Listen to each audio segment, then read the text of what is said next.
지난주부터 사복음서를 통합해서 예수님 스토리를 하나로 우리가 정리해 가고 있습니다. 그래서 지난 시간 제목 기억나시죠? 갈릴리 예수 첫 6월절에 예루살렘에서 톱뉴스 주인공으로 되시다. 그러면서 예수님의 탄생부터 공생의 첫 6월절 8개월 사이까지를 정리했습니다. 자, 다시 한번 복습하고 우리가 가겠습니다. 소리가 조금 작은 것 같아요. 마이크가 네. 마이크를 조금 올려주십시오.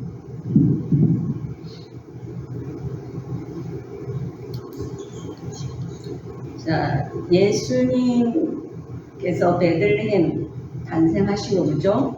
사생애를 갈릴리에서 지나신 후에 자 30세쯤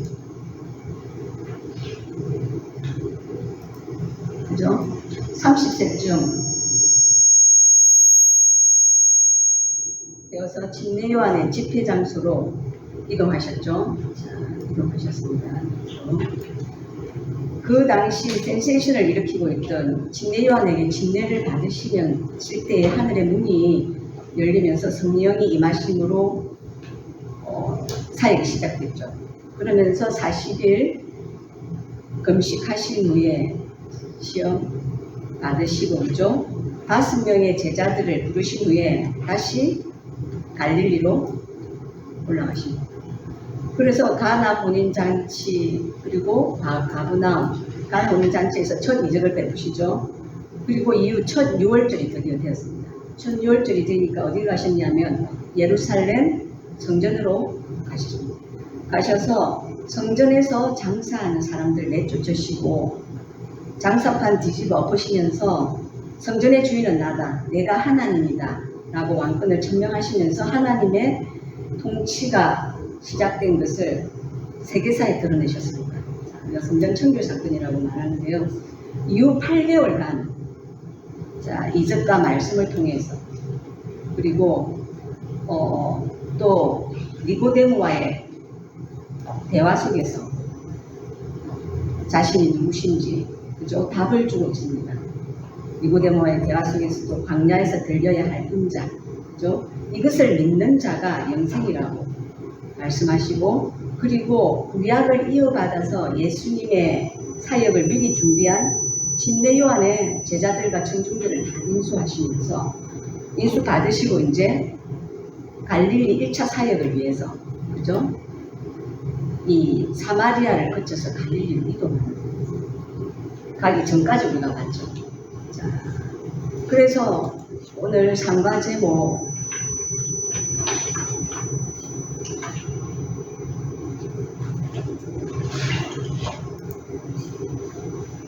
상과 제목 같이 한번 볼까요? 같이 읽겠습니다. 시작. 8개월 후 갈릴리로 이동, 갈릴리도 들썩들썩. 자, 들썩들썩 하시는데요. 오늘 우리가 볼 범위는요. 자, 이쪽 부분입니다. 공생의 제1년 12월경부터 두 번째 6월절 하고 여기 예루살렘 사역 여기 자, 표시된 부분까지입니다. 그래서 8개월 후에 첫 예루살렘 사역 이후 갈릴리로 이동하시는데요. 이동하시는 이유와 또 이동하실 때 어떤 사건이 있었는지를 볼 것입니다. 그리고 공생의 1년 12월부터 4월까지 여기 첫 갈릴리 1차 사역 볼 거고요.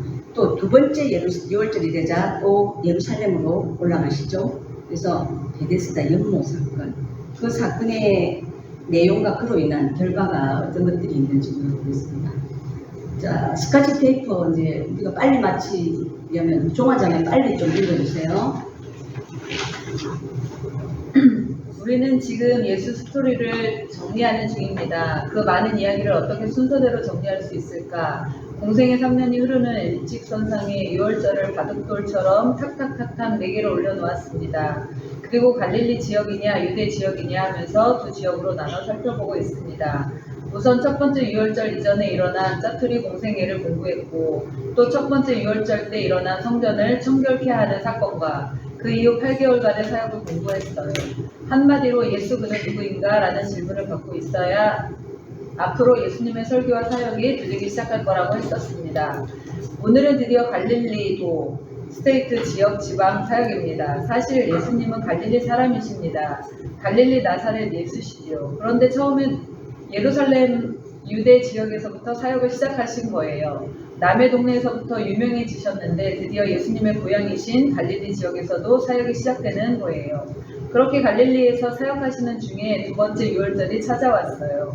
그러자 예수님은 예루살렘으로 올라가십니다. 그럼 갈릴리에서 몇 개월 사역하시게 되는지 딱 계산이 나오시죠.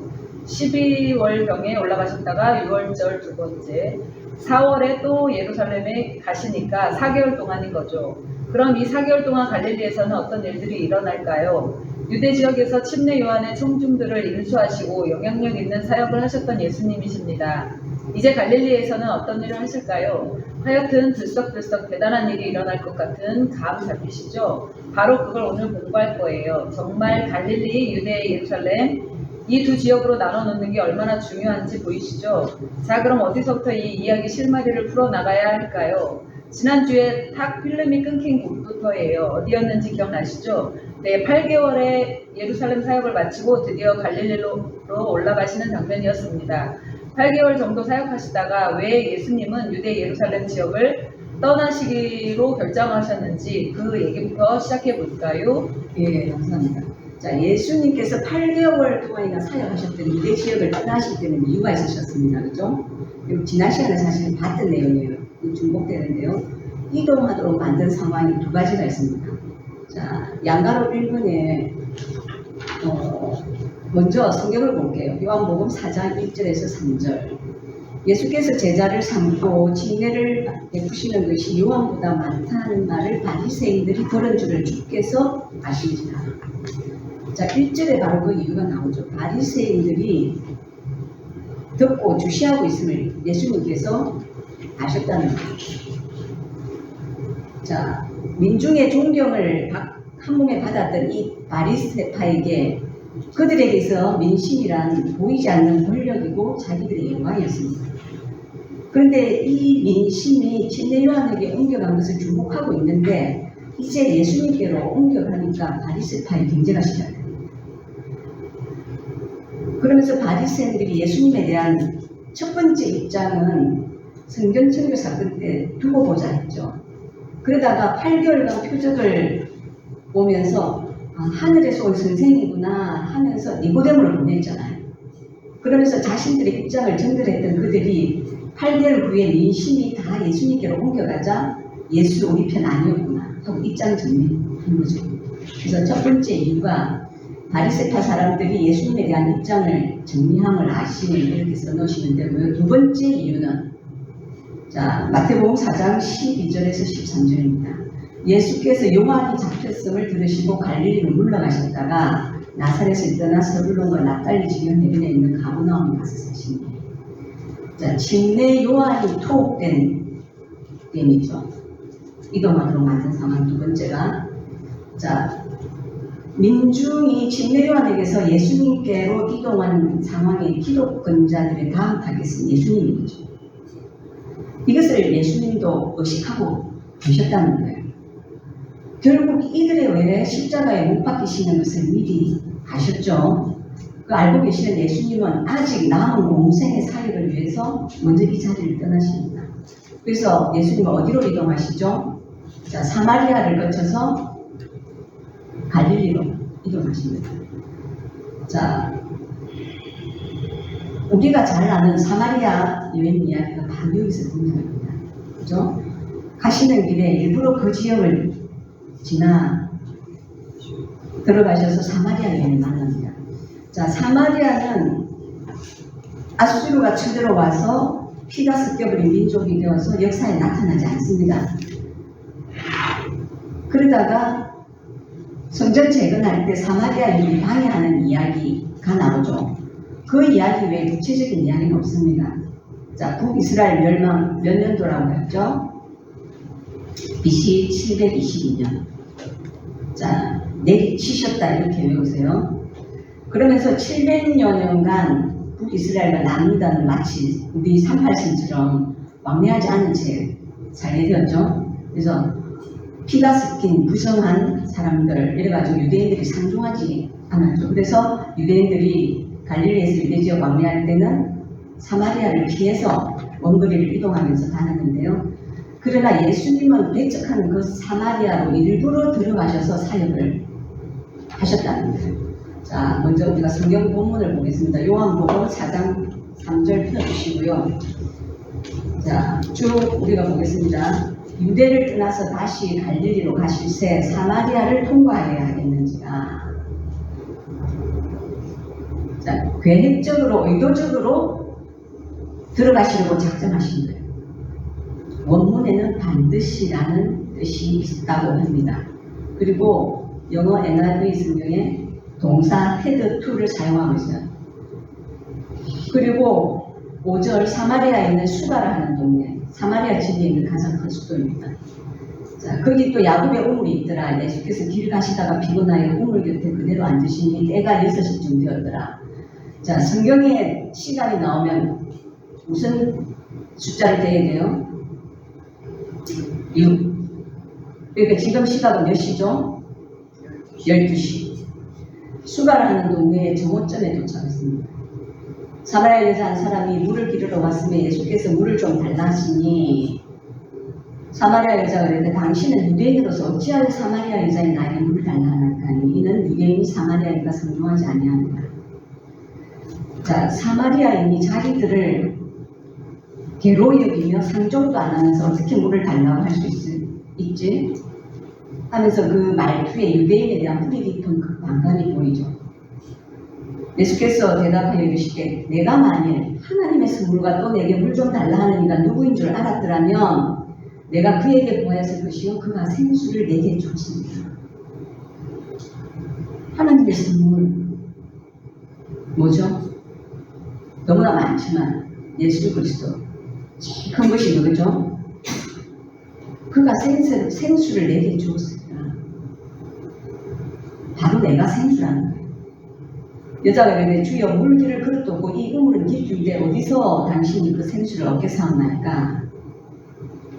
자, 유대인들은 사마리아 사람들을 괴로 여기며 물등도 사용하지 않습니다. 물기를 그릇도 없는데 어떻게 생수를 나한테 줄 건가요? 떠서 줄 건가요? 우리 조상 야곱이 이 우물을 우리에게 주셨고 또 여기서 자기와 자기 아들들과 짐승이 다 마셨는데 당신이 야곱보다 더 크니까.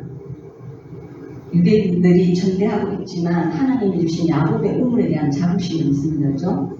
예수께서 대답하여 이르시되 이 물을 마시는 자마다 다시 목마르려니와 내가 주는 물을 마시는 자는 영원히 목마르지 않나니 내가 주는 물은 그 속에서 영생하도록 솟아나는 생명입니다.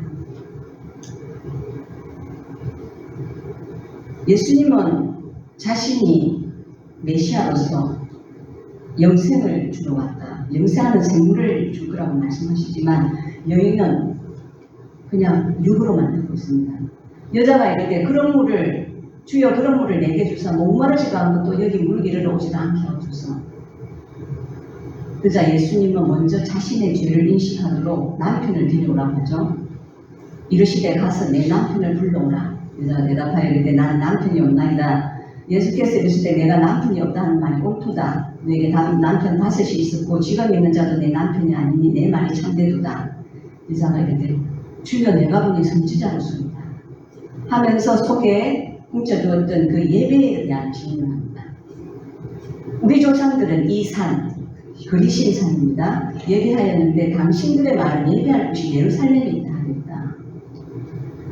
자, 사마리아인들은 이것에 대해서 왜 예배를 예루살렘에서만 드려야 하지 하는 예루살렘에 가지도 못하는데 하는 질문을 하고 있었다는 거예요. 예수께서 이르시되 여자여 내 말을 믿으라. 이 산에서도 말고 예루살렘에서도 말고 너희가 아버지께 예배할 때가 이르리라. 아버지께 참되게 예배하는 자들은 영과 진리로 예배할 때가 오나니 곧 이때라. 아버지께서는 자기에게 이렇게 예배하는 자들을 찾으십니다. 예배는 장소의 문제가 결코 아니라는 거예요. 여자가 이르되 메시아 곧 그리스도라 하는 이가 오실 줄을 내가 아노니 그가 오시면 모든 것을 우리에게 알려주시리이다. 예수께서 이르시되 내게 말하는 내가 그라 하시니라.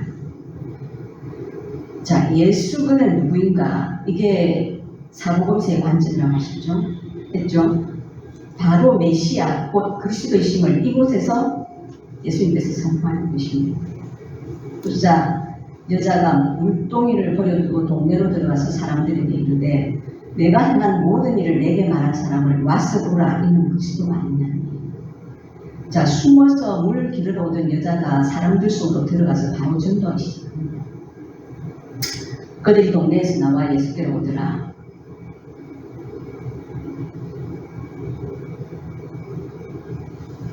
예수의 말씀으로 말미암아 41절 믿는 자가 더욱 많아 그 여자에게 말하되 이제 우리가 믿는 것은 내 말로 인함이 아니니 이는 우리가 친히 듣고 그가 참으로 세상의 구주신 줄 알미라 하더라. 자, 사마리아 온 지역을 향한 예수님의 선포와 함께 여기서 이틀을 계시면서 사역하십니다. 그러자 사마리아 사람들은 예수님의 말씀으로 예수님이 누구신지 깨닫게 되죠. 자, 이렇게 사마리아 양가를 입은 사마리아 여인을 만나시고요. 자, 양가를 입은 사마리아에서 사역하십니다. 자, 우리가 앞에서 살펴봤듯이 그냥 여기 지나가시려고 지름길로 그죠? 사마리아에서 쭉 바로 가면 빠르니까 지나가시는 것이 결코 아닙니다. 이 여인 만나서 복음 전하고 그죠? 구원받게 하고 사역하시라고 일부러 가신 거예요. 자, 이 여인은 유대인들에게 기만도 못한 대접을 받는 그런 사마리아인이었고요. 그 사마리아 공동체 안에서도 끄려하는 그런 험악한 인생을 살고 있었습니다. 그러나 앞에서 봤듯이 하나님에 대한 믿음을 가지고 예배에 대한 간절함도 갖고 있었고 또 메시아에 대한 약속을 믿고 있었죠. 그래서 예수님은 일부러 그 사마리아 여인을 찾아가서 한 여인의 삶을 변화시키고 예배하는 삶, 전도하는 삶으로 바꾸십니다. 예수님의 마지막 지상명령을 우리가 알잖아요. 예루살렘과 온 유대와 사마리아 땅끝을 향하면서 지금 그 사마리아에 가셔서 앞으로의 그러한 지상명령이 성취되기를 원하시면서 예수님께서 사마리아 놓치지 말라는 거예요. 그래서 먼저 예수님이 이렇게 비난과 이협을 무릅쓰고 유대와 사마리아 사이에 그런 오랜 반목과 증오의 장벽을 넘어가십니다. 창세기 12장 1절로 3절에 시작한 그 하나님 나라 열방을 향한 사역을 예수님도 계속 이어가고 있는 것이죠. 자, 예수님은 이렇게 사마리아에서 사역을 하시는 갈릴리로 이동하십니다. 근데 다 함께 읽어봅시다 하면 사각지대가 나오죠. 중요한 사실이 있는데 예수님이 예루살렘에서 8개월 사역하시고 나서 지금 갈릴리로 올라가시는데요. 이 8개월이 마태복음, 마가복음, 누가복음에 없다는 거예요.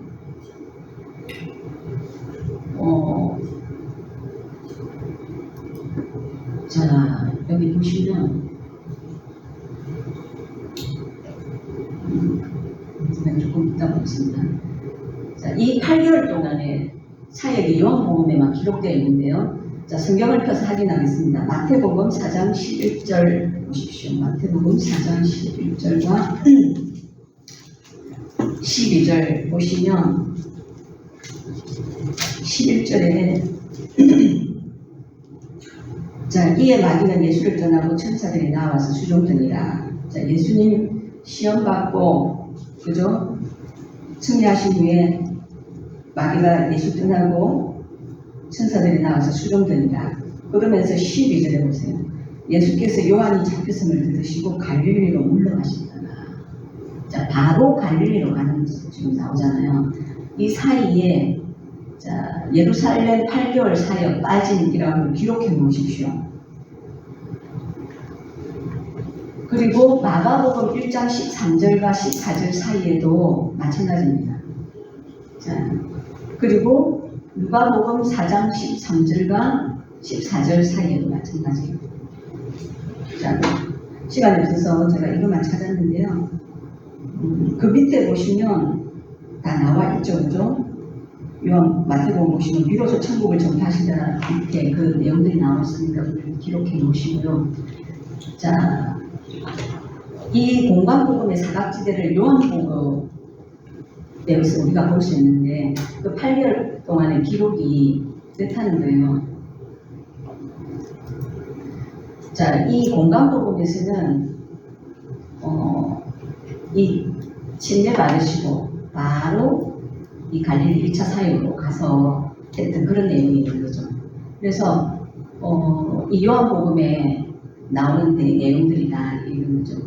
다시 침례 요한 집회정서에 나타나셔가지고 5 제자 부르신 거, 그리고 갈릴리 가나 혼인잔치, 또 가버나움 방문하신 거, 그리고 성전 청결 사건, 그리고 8개월간 많은 이적과 말씀을 전하시고 니고데모 방문한 것, 그리고 침례 요한 감옥에 갇히고 그 제자들 군중들 다 인수하신 것, 그리고 갈릴리를 이동하는 중에 사마리아에서 사역하신 것, 이 내용들이 없다는 거예요. 자, 이해되시죠? 그래서 이것을 알고 앞으로 보시면 훨씬 이해가 쉽겠죠? 자, 좀 더 봤고요. 자, 큰 2번. 이제 우리가 가려고 했던 그 갈릴리로 이제 가려고 합니다. 2번. 자, 공생의 첫 1년 12월부터 제2년 4월까지 첫 갈릴리 사역. 우리 최현수 자매님 빨리 읽어주십시오. 자, 드디어 예수님이 고향 갈릴리를 향해 이동하시네요. 오시는 길에 전에 물로 포도주를 만들었던 가나에서 또 이적을 하나 베푸십니다. 가버나움에서 앓고 있는 헤롯 안티파스의 신하의 아들을 가나에서 장거리 치료를 하신 일입니다. 예수님이 감회가 있으시겠죠? 오랜만에 고향을 향해 들어오시니 말입니다. 느낌이 나세요? 몇몇 예수님의 제자들도 함께하고 있겠죠? 어쩌면 이때 첫 5명의 제자 이외에 제자들이 더 있었을지도 모릅니다. 예수님은 옛날 갈릴리 나사렛 청년이 아닌 거 아시죠? 예루살렘에서 유명해지셨거든요. 침례 요한 이상으로 많은 사람에게 알려주셨습니다. 분위기 아시겠죠? 고향 나사렛 동네 어수선합니다. 동네 모든 사람들이 모이는 안식일날 회당 분위기는 어땠을지 상상이 되어야 합니다. 예, 감사합니다. 자, 그 장거리 치료하신 것은 요한복음 4장 43절에서 54절, 그죠? 예수님 말씀으로만 하셔서 치료하신 저 멀리 떨어져 있는 가버나움과 가나, 그죠? 그 내용은 자, 한번 필요하신 분들 읽어보시고요. 자, 예수님 당시 자, 유대는 로마 총독 빌라도가 다스렸고 갈릴리는 헤롯 안티파스가 다스렸습니다. 그러니까 가나에서 왕의 신하 헤롯 안티파스의 신하였던 왕의 신하였다는 거죠. 근데 이렇게 갈릴리 지역과 헤롯 왕가에도 예수님에 대한 소문이 벌써 쫙 퍼져 있는 상황이었다는 것을 자, 기억하시면 조금 이해가 쉽겠죠. 그래서 드디어 8개월 만에 갈릴리 고향으로 돌아오시는데요. 자, 양가로 1번, 2번, 3번을 우리가 할 건데 그 제목을 한번 보십시오. 자, 1번 예수님보다 소문이 먼저 도착해 있었던 나사렛. 자, 우리도 그런 말씀처럼 소문이 먼저 간다고 그죠? 그런데 이미 예수님을 배척하기로 입장 정리한 나사렛 회당의 원로들, 그리고 예수님이 안식일에 회당에서 찾아 읽으셨던 이사야 본문, 이사야 61장 1절에서 3절의 의를 우리가 한번 보겠습니다. 자, 예수님보다 소문이 먼저 나사렛에 도착해 있었어요. 자, 어떤 소문이었을까요?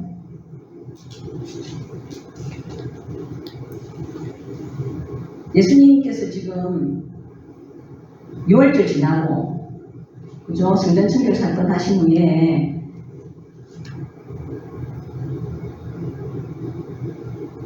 지금 처음으로 고향을 찾았단 말이에요. 그러니까 어떤 소문이었겠어요? 지금 들썩들썩한 거예요. 예수님을 위해서. 자, 이런 소문들이 있겠죠. 우리가 예루살렘에 갔는데 예수가 내가 성전의 주인이다. 내가 하나님의 아들이다. 내가 하나님이다. 이러면서 그 예루살렘 성전에서 대제사장 그룹에 도전했어.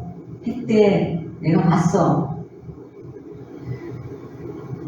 그랬더니 그리고 침례 요한보다 더 인기 있는 그러한 영적 뒤두다가 됐어.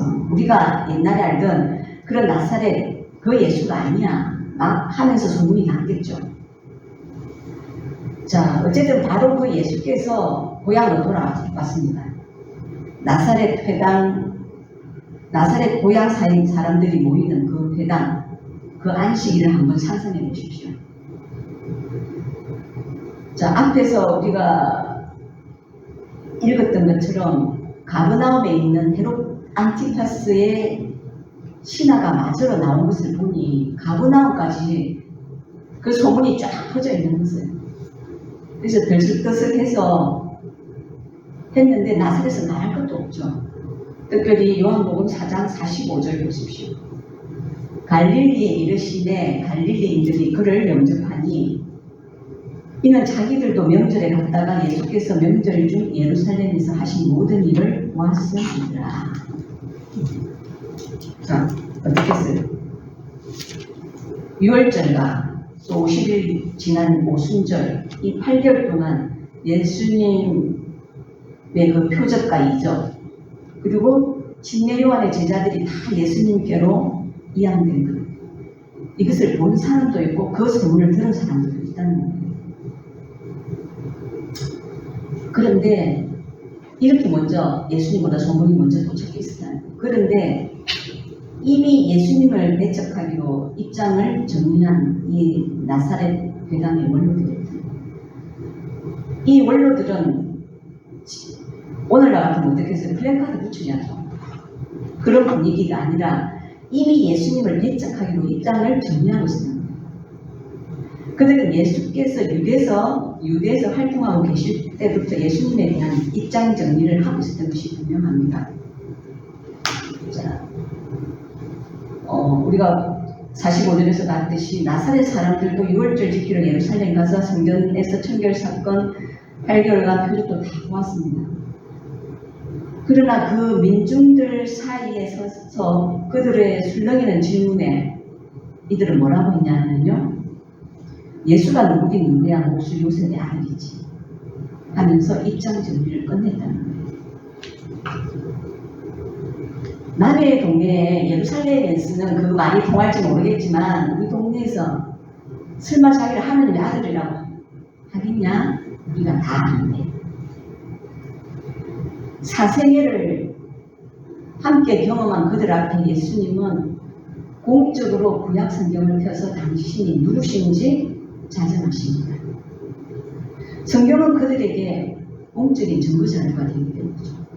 그래서 한번 예수님의 안식일 회당에서 찾아 읽었었던 이사야 본문의 외에 자, 예수님은 이 상황을 다 아시고 안식일에 회당에서 이사야서 읽으셨습니다.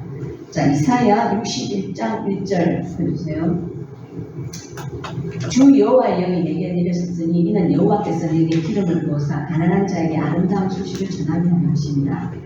나를 보내사 마음이 상한 자를 고치며 포로된 자에게 자유를 갇힌 자에게 노임을 선포하며 여호와의 은혜의 원이죠. 우리 하나님의 보복의 날 심판을 선포하여 모든 슬픈 자를 위로하네. 자, 이사야 61장 1, 2절에는 이렇게 되어 있어요. 자, 그렇다면은 나사렛 회당 현장으로 가보겠습니다. 누가복음 4장 16절, 17절. 자, 거기 볼펜 끼워주시고 누가복음 4장 16절, 17절을 만드시고.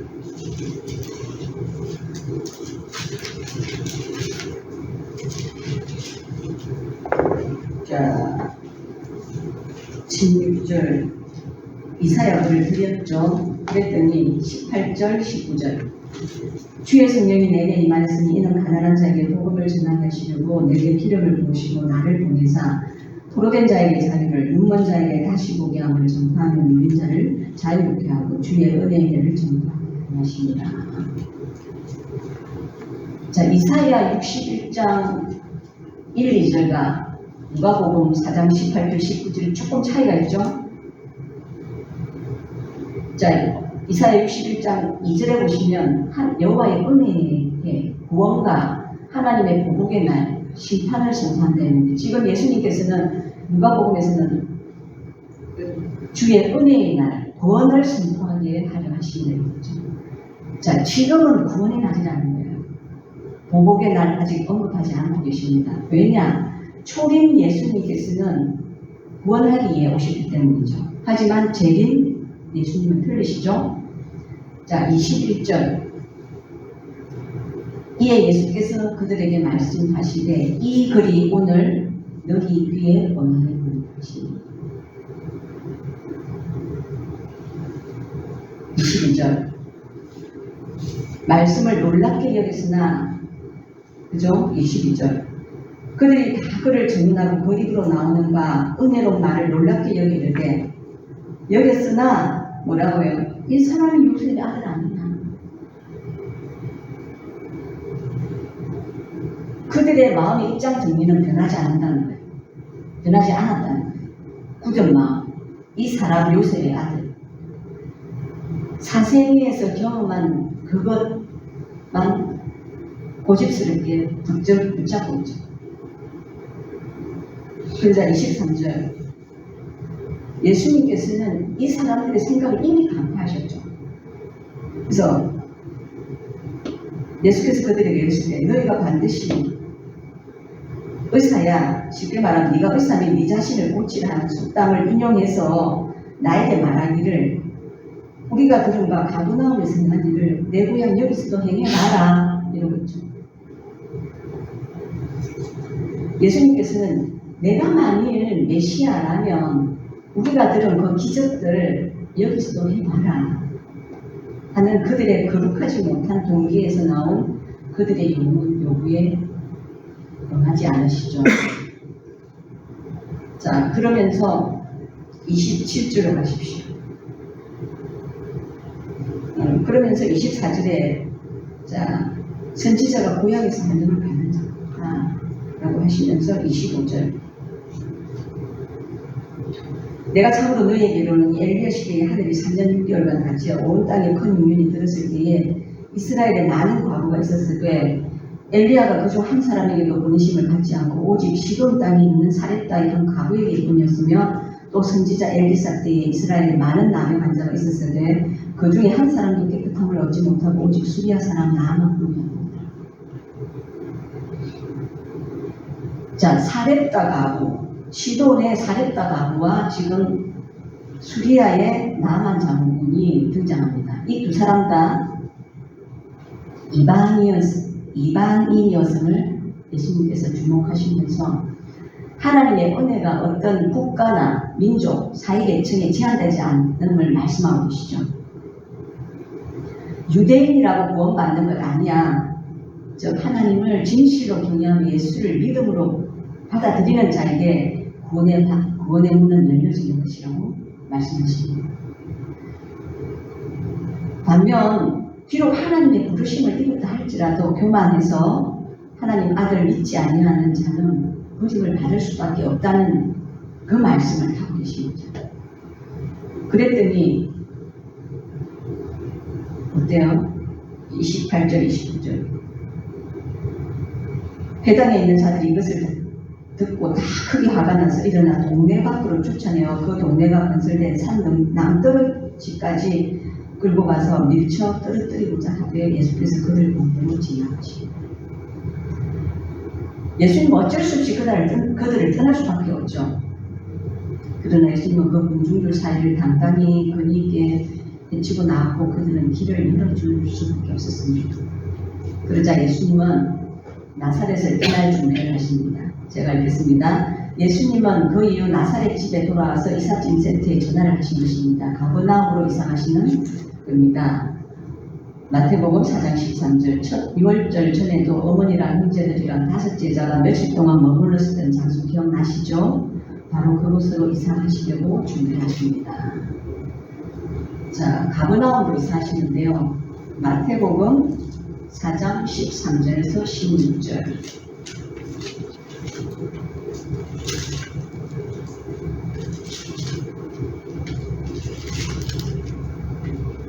나사렛을 떠나 스불론과 납달리 지경 해변에 있는 가버나움에 가서 사시니 이는 선지자 이사야를 통하여 하신 말씀을 이루려 하시니라. 일러스되 스불론 땅과 납달리 땅과 요단강 저편 해변길과 이방의 갈릴리여 흑암에 있는 백성이 큰 빛을 보았고 사망의 땅과 그늘에 앉은 자들에게 빛이 비쳤도다 하니라. 자, 이렇게 배척 받으신 다음에 가버나움으로 이사를 하시면서 갈릴리 살기 시작됩니다. 자, 나사렛에서 30km 정도 북쪽에 있는 갈릴리의 수도입니다. 그래서 짧은 공생의 기간 동안 많은 사람들을 만나시기 위해서 예수님 사역이 대도시 중심 사역을 하셨다 했잖아요. 그런데 단지 그 때문에 가버나움에 가신 것은 아니라 이미 이사야가 예언되어 있었어요. 이사야 9장 1절 2절. 전에 고통받던 자들에게는 흑암이 어서리로다. 옛적에는 여호와께서 스불론 땅과 납달리 땅이 멸시를 당하게 하였더니 후에는 해변길과 요단 저편 저쪽 이방의 갈릴리를 영롭게 하십니다. 자, 전에 목사님이 설교하실 때 이 내용들을 이야기했는데 기억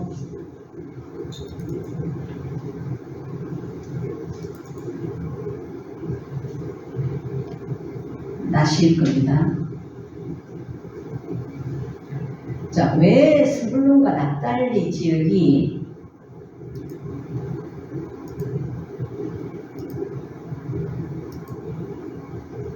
고통과 멸시와 흑암과 사망의 지역이라고 했죠? 자, 여기가 스불론 납달리, 자, 이스라엘 12지파 땅 분배 지도죠. 스불론과 납달리 지역입니다. 자, 그 이유는 한마디로 북쪽, 이렇게 보시듯이 북쪽 변방 지역에 있었기 때문이죠. 이스라엘 대적들, 아람, 아수르, 바벨론 침입할 때 그 길목이 바로 이 위쪽 변방 지역이었던 거예요. 왜 이쪽으로는, 옆으로는 못 들어오죠? 요단 동편 땅 쪽으로는.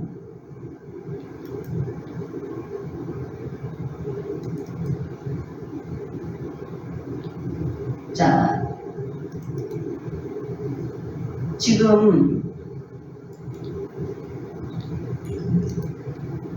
이쪽이, 그죠? 이스라엘입니다. 지금 이쪽으로는 왜 못 들어가요? 여기 보시면 여기가 다 사막 지역인 거예요. 그래서, 자, 1차 기한, 2차 기한 할 때도 우리가 지금 화살표가 이렇게 돼 있잖아요. 직선이 아니고, 기억나시죠? 그러니까 이쪽으로 다 못 들어오고, 요 위쪽으로 쳐들어올 수밖에 없었기 때문에, 그 변방 지역에 있던 북쪽, 그것이, 그때 그 지역이 바로 갈릴리였다는 겁니다.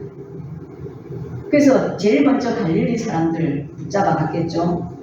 그래서 그때부터 갈릴리는 이방인들과 뒤엉키고 섞여가지고 살 수밖에 없는 가장 덜 유대적인 땅이 되어버린 거죠. 이런 역사적 이유에서 이방의 갈릴리, 그래서 마치 흑암에 앉은 무덤 같은 땅, 이 땅에 큰 빛이 비쳤다는 거죠. 왜? 예수님께서 그 땅에 빛으로 오셨다는 것입니다.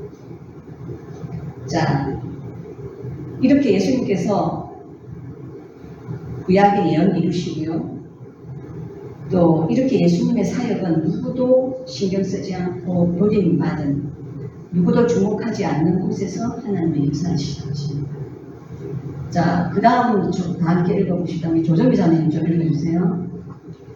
첫 유월절이 지난 12월부터 두 번째 유월절 4월 때까지 기간을 정리합니다. 이때 예수님은 가버나움으로 이사가셔서 그곳을 본부로 삼고 드디어 첫 갈릴리 활동을 하십니다.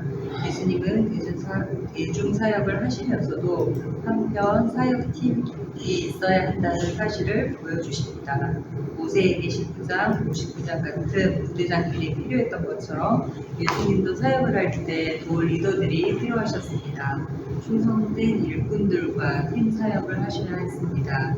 한 사람씩 단계적으로 접근해 들어가시면서 지도자 훈련도 하시는 모습을 놓치면 안 됩니다. 예수님은 갈릴리 대중 사역을 하시면서도 측근에서 예수님의 사역을 도울 리더들을 견고하게 세워나가시는 일을 소홀히 하지 않으시는 거예요. 자, 보실까요? 네, 감사합니다. 자, 첫 1차 갈릴리 사역, 이 4개월 가는데요. 자, 예루살렘 사역 후에 비로소 갈릴리에서도 전파하신 메시지가 마가복음 1장 15절이라는 회개하라 천국이 가까웠느니라. 자, 마가복음 1장 15절 이르시되 때가 찼고 하나님의 나라가 가까이 왔으니 회개하고 복음을 믿으라 하시더라. 자, 이 말씀을 우리가 지금 살펴보고 있듯이 예루살렘 8개월 사역하시고 고향 갈릴리에 오셔서 배척받으시고 가버나움으로 이사하신 후에 비로소 회개하라 천국이 가까웠느니라 하셨다. 그래서 갈릴리 사역의 첫 메시지, 그곳에 하나님 나라 깃발 꽂으시고 천국을 선포하십니다.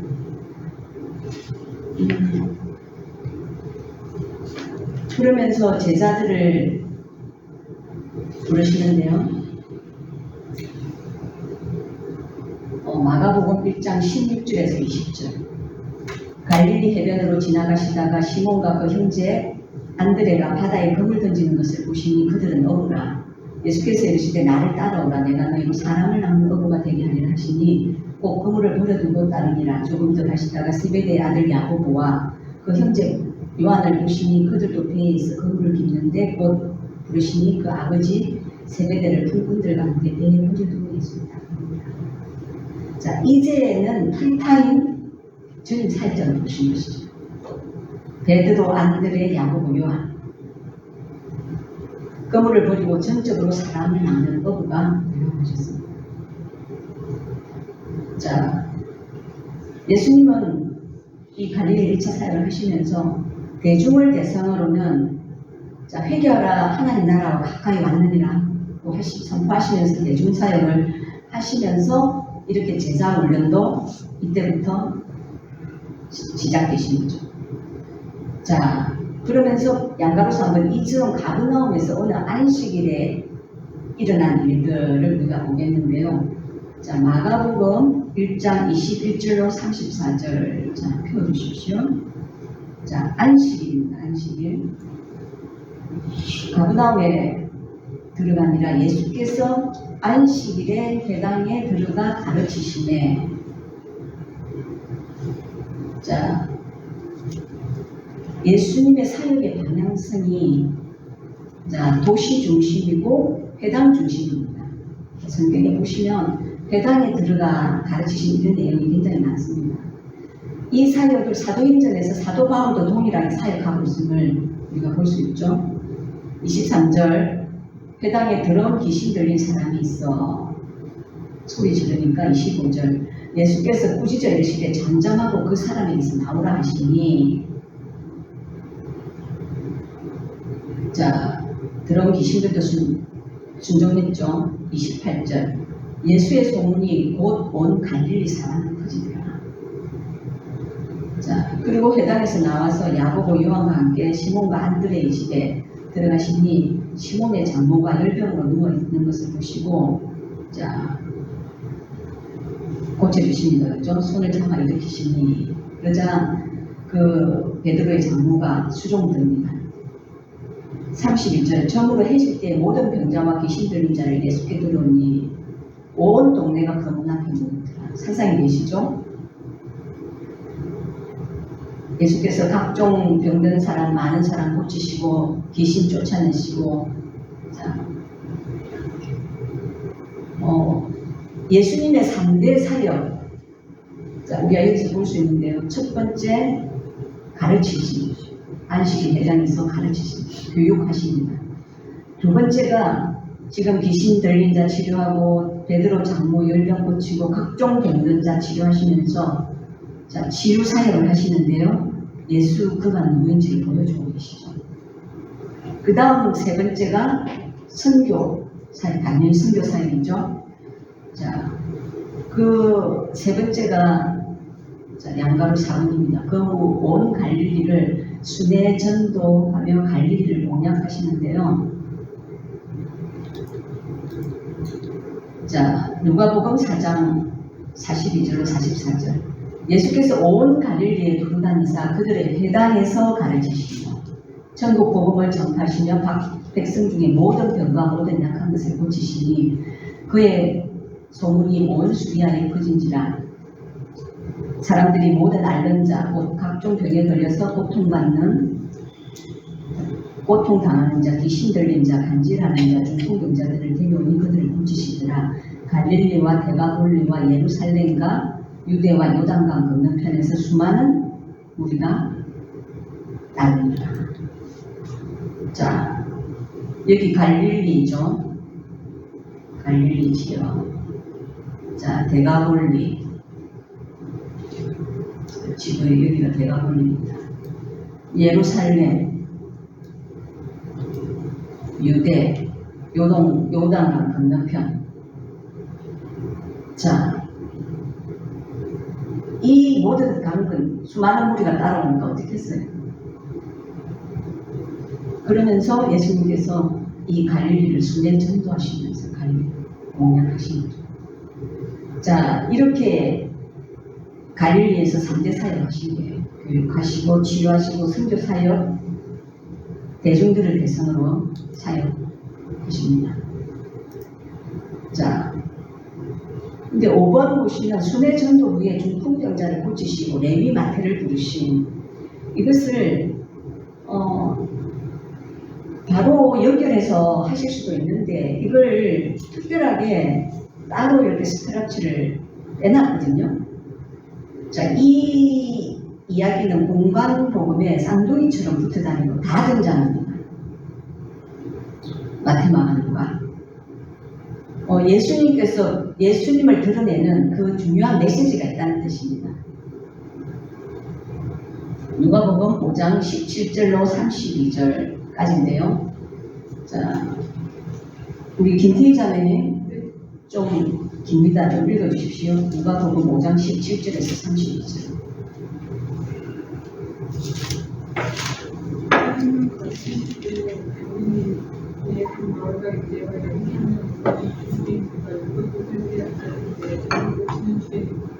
예수와 함께하더라. 한 죽음을 지어서 사람들이 침상에 메고 와서 예수 앞에 놓고 다녔으나 우리 때문에 외고 들어갈 수 못한지라. 지붕이 올라가 주화를 지키고 목자들이 침상에 무리 가운데 예수 앞에 달아내니 예수께서 그들의 믿음을 보시고 이르시되 이 사람이 내 실상을 받았느니라 하시니 서기관과 바리새인들이 생각하여 이르되 이 신성 모독하는 자가 누구냐 오직 하나님 외에 누가 능히 집에 살아내느냐. 예수께서 그 생각을 아시고 대답하여 이르되 너희 마음에 무슨 생각을 하느냐 내 진상을 받았느니라 하는가. 그러나 걸어가라 하는 말이 어느 것이 있겠느냐. 그러나 인자가 땅에서 죄를 사하는 권세가 있는 줄 너희로 알게 하리라 하시고 군중들에게 말씀하시되 내가 내게 있으니 일어나 내 침상을 가지고 집으로 가라 하시되 그 사람이 그들 앞에서 곧 일어나 그 부었던 것을 가지고 하나님께 영광을 돌리며 자기 집으로 돌아가니 모든 사람이 놀라 하나님께 영광을 돌리시며 심히 두려워하여 이르되 오늘 우리가 놀라운 일을 도와주었다 하니라. 후에 예수께서 나가다 레위가 하는 세리가 테마에 앉아있는 것을 보시고 나를 따라 하시니 그가 모든 것을 버리고 일어나 따르니라. 이가 예수를 위하여 자기 집에서 큰 잔치를 하는 세리와 다른 사람들이 많이 함께 앉아있는 것이라. 바리새인과 그들의 서기관들이 그 제자들의 비방하여 이르되 너희가 어찌하여 세리와 죄인과 함께 먹고 마시느냐. 예수께서 대답하여 이르시되 건강한 자에게는 영원히 쓸데없고 먹는 자에게 쓸데있나니 내가 이 의인을 부러운 것이 아니요 죄인을 부러우게 시키러 왔다. 네, 감사합니다. 자, 17절 보시면 자, 가르치실 때에 갈릴리 각 마을과 유대와 예루살렘에서 온 바리새인과 율법 교사들이 앉았는데, 자, 왜 왔을까요? 가르치실 때 이러한 사람들이 왔다니. 유대와 예루살렘, 갈릴리, 먼 것. 이게 우리가 생각하는 뭐 저기 서울하고 인천 정도의 거리가 아니죠. 예수님이 뭐 하고 있나? 바리새인과 율법 교사들이 파견 나와서 추적하고 있는 거예요. 자, 이런 상황 가운데서, 자, 침상에 우리가 너무나 잘 아는 이야기지만, 자, 침상에 중풍병자 메고 와서 그죠? 군중들 때문에 예수님 가까이 나오지 못하자 지붕의 기아를 벗겨내고 달아내리죠. 그러자 예수 중풍병자에게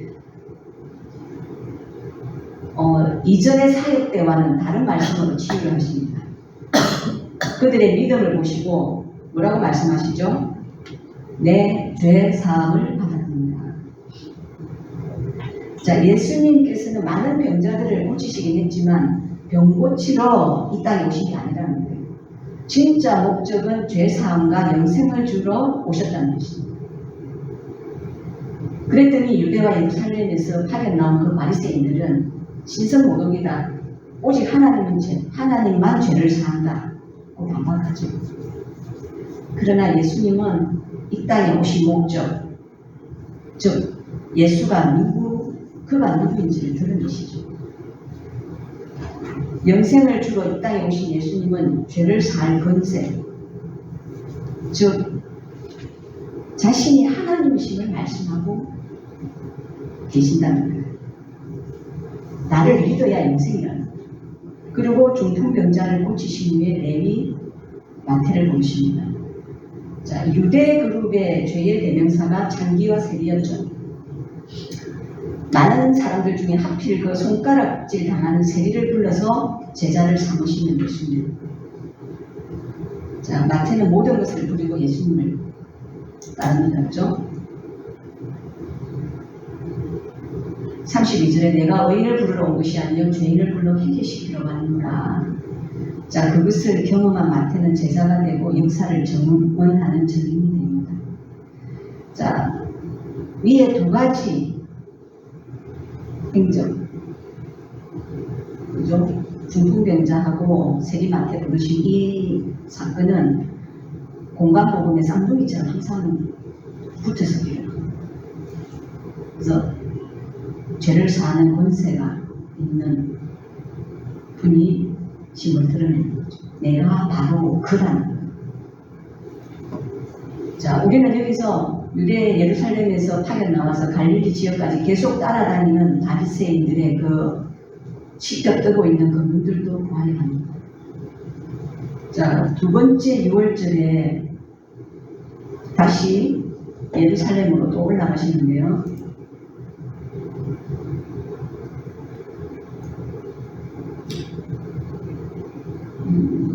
그런데 이번에는 성전으로 안 가시고 어느 곳으로 들어가시냐 하면요.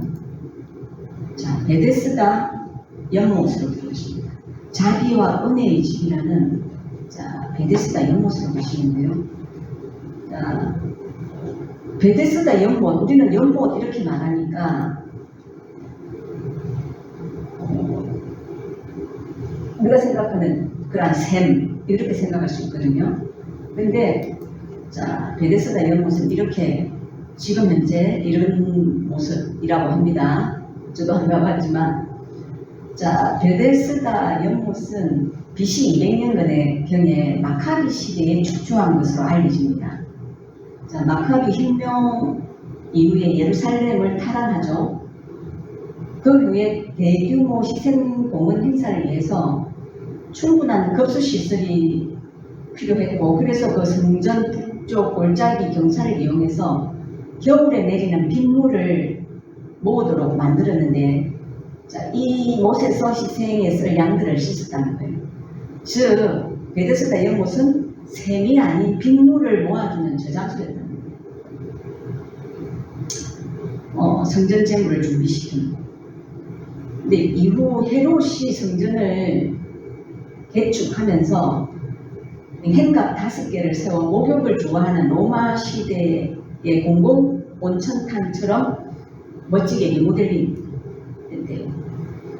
그러니까 자연스럽게 이방인들 환자들도 많이 몰려오고 또 헬라의 그 치유의 신 에스클레피온의 영향으로 물이 동할 때 처음 들어가면 낫는다는 신화가 있는 곳이었어요.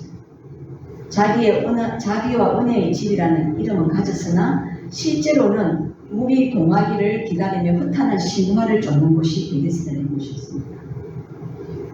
자, 여기에서 누가 치유를 주시는 분이신지, 누가 생명을 주시는 분이신지 드러내기 시작하신 거죠. 자, 이 연못에서 38년 된 병자를 고치시는데요. 자, 이 연못 사건의 배경을 보면, 자, 무엇보다 계속 예수님을 추적하고 있다는 것을 우리가 계속 생각해야 됩니다. 자, 그 흔적을 우리가 앞에서도 봤죠. 중풍병자 고칠 때에, 그죠? 유대와 예루살렘에서 온 바리새인과 유대와 예루살렘에서 온 바리새인과 율법 교사들이 앉아 있고, 잠깐 앉아 있었겠어요? 이 사람들이 4개월 내내. 아마 예수님 성전 청교 사건 이후에 계속 따라다녔을 거예요. 예수님을 출입하고 있을 거예요. 또 레위 마태를 부르실 때도 예수를 민중에게서 떼어내려고 비방하죠. 바리새인과 그들의 서기관들이 그 제자들을 비방하여 이르되 너희가 어찌하여 세리와 죄인과 함께 먹고 마시느냐 하면서 비방합니다. 자, 그래서 우리가 베데스다 연못 사건을 이해하려면 예수님의 행로를 따라서 베데스다 연못까지 추격하던 바리새인들과 그들의 문거지, 지금 여기 예루살렘이잖아요. 성전 아니잖아요. 그 대치 중인 그 배경 그림이 보여야 됩니다. 자, 베데스다 연못 사건의 진상을 보겠는데요. 요한복음 5장 1절로 가십시오. 요한복음 5장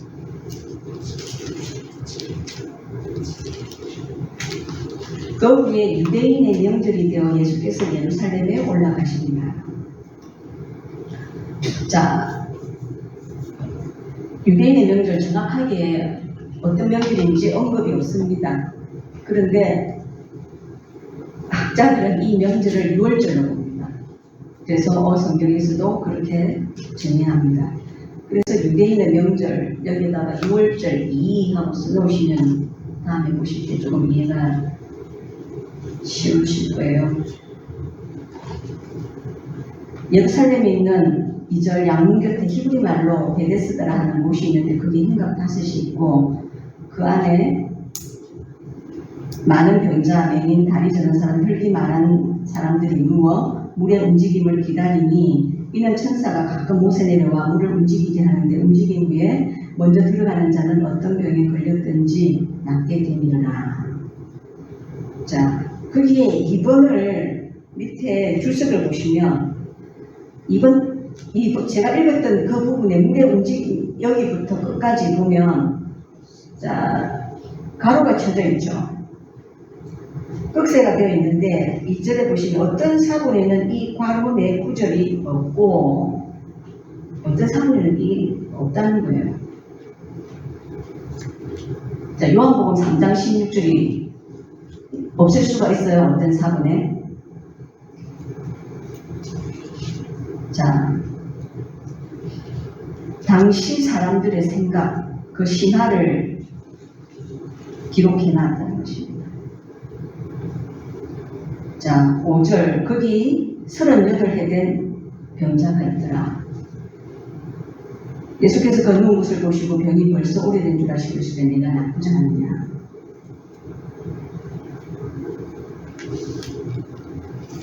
자, 이번에 38년 된 병자를 찾아가십니다. 근데 이 병자는 예수님 몰라봤죠. 내가 낫고자 하는데 뭐라고 해요? 병자가 되려고 하는데 주여 무리 움직일 때 나를 못에 넣어주는 사람이 없어 내가 가는 동안에 다른 사람이 먼저 내려가나이다. 엉뚱한 대답만 하고 있습니다. 하지만 예수님께서는 이 사람을 정확하게 아시고 찾아가셨어요. 그러면서 8절에 보시면 바로 예수께서 이르되 일어나 내 자리를 들고 걸어라. 그 못에 들어간다고 해서 낫는 것이 아니야. 그 신화가 너를 낫게 하는 것이 아니야. 내가 너에게 지금 선포하고 있는 것이다. 그러면서 이 38년 된 병자가 믿음으로 받아들이고 순종했어요. 그 사람이 곧 나아서 자리를 들고 걸어간다. 그런데 이 날은 안식이에요.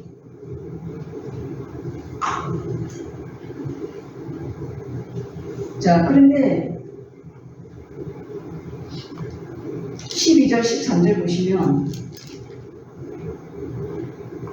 자, 10절에 보시면 유대인들 어때요? 병 나은 사람이 안식일인데 나은 거에는 관심이 없고 안식일인데 그 자리 들고 가는 거 오지 못하다 이런 거죠. 11절 이 사람의 대답도 좀 기가 차죠. 예수님께 핑계를 댑니다. 나를 낫게 한 거가 자리 들고 가라 해서 갔다. 그들이 묻게 너에게 자리 들고 가라 하는 사람이 누구냐 하되 고침을 받은 사람은 그가 누구인지 알지 못해.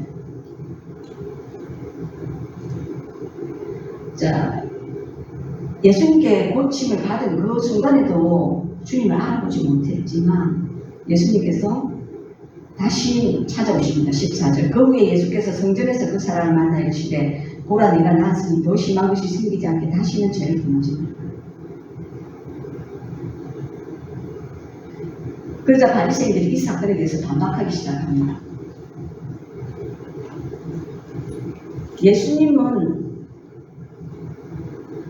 왜 안식일에 병자를 고치시나요?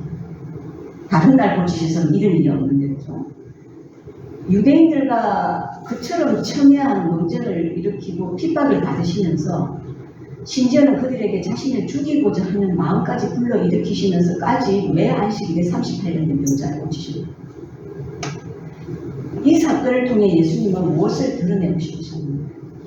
자, 첫 유월절 때는 성전 청결 사건을 통해서 성전의 주인은 나다 하셨죠. 자, 두 번째 유월절 때는 안식일에 38년 된 병자를 고치시는 사건을 통해서 안식일의 주인은 나다 거죠. 둘 다 예수는 누구신가? 즉 예수님의 정체성을 드러내는 것입니다. 유대인의 큰 두 기둥을 건드리셨죠. 성전과 율법. 성전의 주인이신 하나님이 그 통치할 법을 만드신 의의를 드러내십니다. 자, 계속 안식일 나오는데요. 자, 성경에서 말하는 안식일은 어떤 의의를 갖고 있을까요? 자, 출애굽기 20장 11절 보시면 안식일은 무엇보다 창조주 하나님을 기념하는 날이죠. 그리고 신명기 5장 15절에 보시면 출애굽으로 구원하신 하나님을 기다리는 날. 그런데 지금 바리새인들은 어때요? 정치적 지도자가 와서 구원할 그 날만 기다리고 안식일의 조항을 세분해서 규례만 지키기 위해 열심히 하고 있죠. 정작 그 본질 하나님의 뜻보다는 그들의 뜻만을 지키고 있어요. 자, 이러자 예수님은 하나하나 자정적인 변정을 긴 강의로 대답하십니다. 그것이 요한복음 5장 17절. 자, 예수께서 그들에게 이르시되 내 아버지께서 이제까지 일하시니 나도 일한다 하시니. 창조주 하나님의 사역이 생명 살리는 일이었기 때문에 나도 이 땅에 아버지의 일, 생명 살리러 와서 그 일을 하고 있다는 거예요. 그러니까 18절에 그럼 내가 하나님이라는 말이냐는 그런 반박이죠. 그러니까 18절 유대인들이 이로 말미암아 더욱 예수를 죽이고 하고자 하니 이는 안식일을 금할 뿐만 아니라 하나님을 자기 친아버지라 하여 자기를 하나님과 동등으로 삼으시니 아버지와 나는 하나님의 동등하다는 거예요. 결론적으로 나는 하나님이라는 거예요. 그래서 그들은 자신을 하나님이라고 하신 그 예수님을 죽이려고 작정합니다. 죄목은 안식일을 범했고 하나님을 친아버지라 하면서 하나님과 동등하다고 하는 하나님 모독하는 신성 모독죄라는 거예요. 자, 이런 분위기 속에서도 예수님은 계속 자정적인 설교를 하십니다. 19절. 자, 나는 그 창조부터 아버지께서 행한 그 모든 것을 받고 행한다. 21절. 아버지께서 죽은 자들을 일으키시 살리신 같이 아들도 자기가 원하는 자들 살린다. 22절. 아버지께서 아무도 심판하지 아니하시고 심판을 다 아들에게 나에게 맡기셨다. 나는 심판주다. 23절. 나를 공경하면 곧 아버지를 공경하는 것 같다. 자, 그러시면서 우리가 너무나 잘 아는 말씀이죠. 요한복음 5장 24절 다 같이 읽겠습니다. 시작. 내가 진실로 진실로 너희에게 이르노니 내 말을 듣고 또 나 보내시는 이를 믿는 자는 영생을 얻고 심판에 이르지 아니하나니 사망에서 생명으로 옮겨지리라. 나는 이 땅에 그저 질병 고치러 온 것이 아니냐. 영생 주러 왔다는 거죠. 하나님 아버지께서 생명 살리는 일 하는데 나도 그 일 하러 이 땅에 오셨다는 것입니다. 그래서 말씀을 듣고 믿는 자는 영생이고 심판에 이르지 아니하고 사망에서 생명을 옮긴다는 거예요. 그러면서 29절 선한 일을 행한 자는 생명의 부활로 악한 일을 행한 자는 심판의 부활로. 자, 선한 일을 행한 자는 누구죠?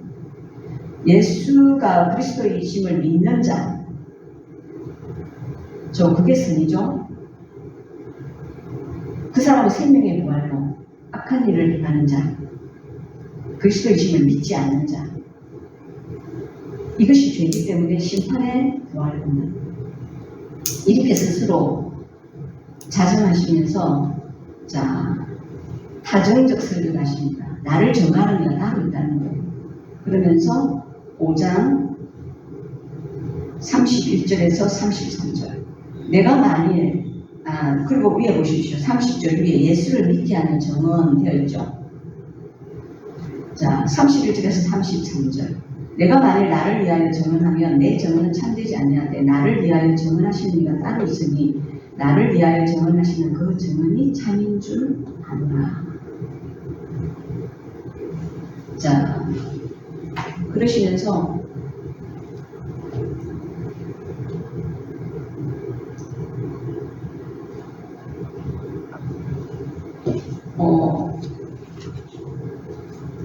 나를 위하여 정언하시는 그 정언 바로 하나님이시라는 거예요. 절대적 최고의 정언을 말씀하십니다. 그런데 하나님이 나를 증거하시지만 너희는 보지도 듣지도 못한다.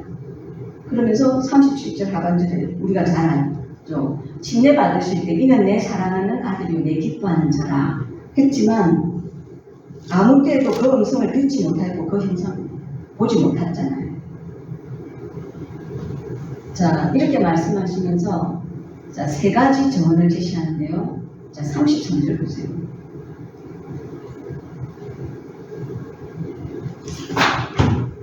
너희가 요한에게 사람을 보내며 요한이 진리에 대하여 증거하느니라. 자, 나를 증거하는 이가 있고 있는데 너희가 보아온 이가 있는데 진리를 증거하는 진례요한입니다. 자, 진례요한이 보라 세상 죄를 지고 갈 하나님의 어린 양입니다.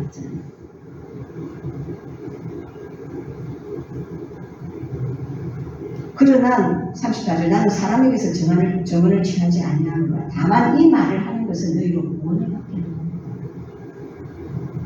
그죠? 자, 이렇게 진례 요한을 침례 요한의 증언을 제시하시고, 두 번째가 자 36절에 표적입니다. 요한의 증거보다 더 큰 증거가 있는데 아버지께서 내게 주사 이루게 하시는 역사, 곧 내가 하는 그 역사가 아버지께서 나를 보내신 것을 전하는 것이다. 자, 요한보다 더 큰 증거로 예수님께서 지금 행하시는 그 역사를 말씀하시죠. 바로 이 일들이 아버지께서 나를 보내셨다는 증거야. 그리고 세 번째가 39절입니다.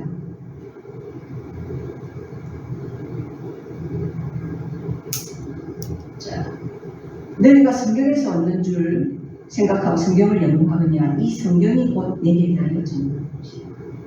자, 이때 성경은 구약이죠. 신약이 없었으니까, 그죠? 구약 성경. 영생을 얻으려고, 자, 너희들이 성경을 읽고 있는데, 이 성경이 곧 나를 전하는 거야. 나를 믿어야 영생이야. 자, 이렇게 구약이 가르치는 바도 결국은 예수님이죠. 한마디로 우리가 구약을, 그죠? 오실 예수님, 신약은 오신 예수님, 이렇게 표현할 수 있죠. 자, 39절 이후에 이러시면서 바리새인들의 실체를 드러내십니다. 그러나 너희가 영생을 얻기 위하여 내게 오기를 원하지 않는다. 그러면서 44절 너희가 서로 영광을 취하고 유일하신 하나님께로부터 오는 그 영광, 독생자의 영광은 구하지 아니하니 어찌 나를 믿을 수 있느냐. 45절 자, 모세가 너희를 고발할 것이다. 자, 모세는 누구죠? 하나님께 받은 그 율법을 전해준 사람이죠. 그가 그 율법으로 너희들을 고발할 것이다 라고 말씀합니다. 모세를 믿었더라면 또 나를 믿었으니 이는 그가 내게 대하여 기록하였습니다.